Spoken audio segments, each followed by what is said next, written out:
We're from Fleming Road. We don't want Fleming Road to change. You guys don't want all the road to change. Who wants it to change? Well, some of what we are told is that some of those changes by the engineers that we hire to give direction. These are the professionals that are supposed to tell us how you build a road or why. And if they say there is a problem with the drainage at this point in time, you identify that drainage as a problem, and then they go to their toolbox and they say, to address the drainage problem, you do this, you could do this, you could do this, or you could do this. They don't even look at that. Alden's given them alternatives, and it doesn't even look at it. You've given them alternatives to the curb. Well, I've discussed it with several of the people, and why isn't the county using what the federal government has been proposing for a long time, is with the new safety edge technology and the rumble strips and the rumble stripes. The state highways have been using it, and they don't have to encroach onto the right-of-ways, and they're creating, it reduces the runoffs 80%. So that was part of that, the rumble strips, and what the federal government is proposing and using now was discussed at okay. That was not. We were looking at this just recently in the federal government, and I would think if you are in a design business, you would be looking at what the federal government is using as a guideline. And IDOT just finished using Route 176 from Belvedere all the way up to Poplar Grove. Rumble strips, rumble stripes. Well, they did it on rumble strips, but I'm going to tell you, and I haven't seen any of the data to support it, but frankly, it seemed to me a lot of money, and I'm not sure how effective a tool that was. It's very inexpensive. Right, it's very expensive. But I'm going to ask that that be a comment that you put down also, so that is a comment that moving forward in this process we can take into consideration. The addition of rumble strips is around $600 per mile, per lineal mile. So pretty inexpensive. So you can put a 2-foot shoulder on it, rumble strip it, put a 2-foot gravel on it. You've got enough room for somebody to get off the road, and you've eliminated 99% of your headaches. Saved a lot of money. And save a whole lot of taxpayer money. Certainly worthy of a discussion. And then again, where you're putting that out, are you suggesting the rumble strips all along Alden Road on both lanes? It could go all the way, or it could just be in the necessary areas. Or in the areas where you're identifying problems. Because what's going to happen with this animate, no matter if you do this and make this road like they're trying to propose, these areas still drift terribly in the wintertime. We still have fog in areas. I mean, making this road and trying to make the ditches safer is not going to stop the accidents. It can still occur from the weather. It's not going to stop the accidents from the drunk drivers.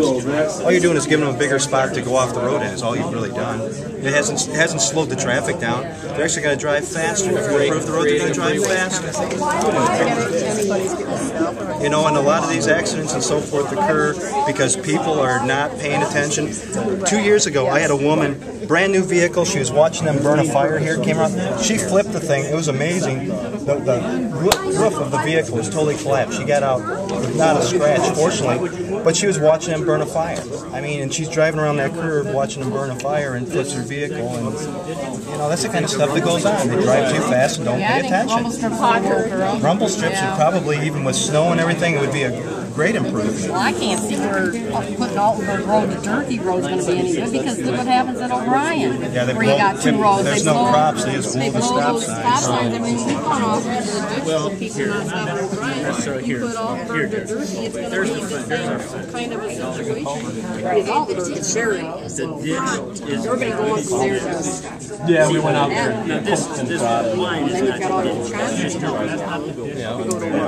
Again, I'm going to ask, and I don't care which one of you does it under your name, please make that a suggestion. That is part of the process, and I'm a strong supporter of the process. If you want to be heard, if you want your considerations to go forward, if you need somebody else to take a look at them, or you're hoping they are, and it's not just going to be something that you talk about amongst yourselves at one of these meetings, please write it down, and we'll have an opportunity. We have another stakeholder. There will be another case. How far down the road? Do you have any idea? I'm hoping that we're going to be moving, and I'm not saying certainly fast tracking it because it takes a certain amount of time to take all of the information, and I'm suggesting that you submit these written comments, so I want that part of that information, and then put it together and then get it out to stakeholders. And so I'm hoping it would be in the spring. For 30 days, Right. so End of February. That'll take some time to write everything down because there's a lot that needs to be said. Well, but do please put pen to paper, because then moving forward it's there and we have a chance to evaluate it, and then that discussion and explanation should fall within the CAG. Well, I hope we get a better turnout at the CAG meetings, because when the sheriff department and the school districts, nobody showed up at the last one. There was 3 of us, 4 of us from the Alden Road Alliance. That was it. Nobody else bothered to show up. And That shows me that they have no desire. The engineers and basically a few of the people. Right. And so the rest of the public obviously doesn't care. Well, Although the CAG is not for the public. The Although CAG is Diana, not, it's no, a I'm saying public the meeting. people that were invited allowed didn't. people Right. to speak. It was Okay. good. Diane allowed people to speak, which I thought was very nice. Good. And all of them should offer a public comment period of time. However, the CAG is, from our perspective, a working group. All of the Right. stakeholders that we've identified, and what you're supposed to be doing is representing the people from your area, Well, that's and what I'm- taking their concerns and Right. voicing them with the That's people what I'm who saying, are. is the people that were on that CAG group didn't show up.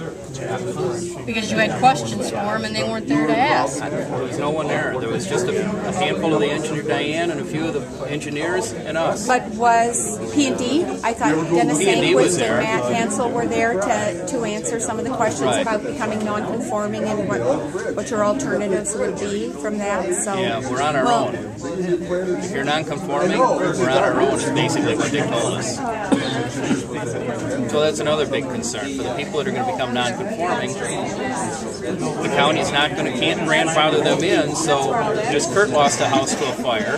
He found out that he was 1.5 feet too close to the road or whatever, and now he's going to become. roof overhang. You're already non-conforming. It was non-conforming because of the setbacks. It's like it's 50 feet from the edge or 80 feet from center line, which is ever greater. So what happens is now you have to go petition. It's about an $8,000 process with all the forms For and the all. variance. And then you can still be voted down and so on and so forth. So it's just not worth it.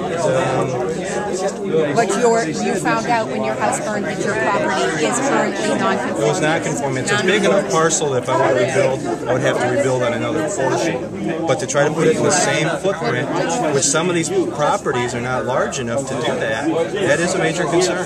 If they do lose their structure, And I fall into that category. I can't go back. I've got my septic field here. So if something happens in my house, I'm done. Done. Right now you're fine. As it is right now, I'm under the legal. Right now you're fine, but this improvement would leave your property non-conforming. Yeah, I have E1 From zoning this right now. project. If this project had gone through in its original 60-foot, then there would be no way. Right now, you're holding it back in front of my house alone, and then jumping back out at the rest of my property. So my house will now be okay. You're fine. Prior You will to- be, prior yours to would that, be I was not. okay. But right now, what we are proposing, what you're looking at tonight, you're fine. You're not one of those non-conforming properties. Right, but there's plenty of them on here. Okay. And this being the test road for the county, obviously you start going after the other county roads, you're going to be opening up a can of worms for And what's the non-conformity. guarantee that you're conforming now and the county doesn't change its rules and then you won't be now? Then you would be. You're already in.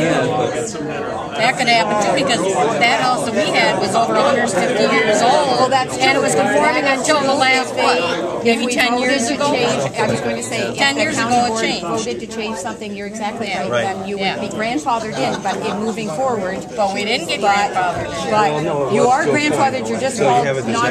non-conforming until you do something. If you have a If you disaster. want to do something, then you have to address it. Scotty, Okay, well, that would be good to know.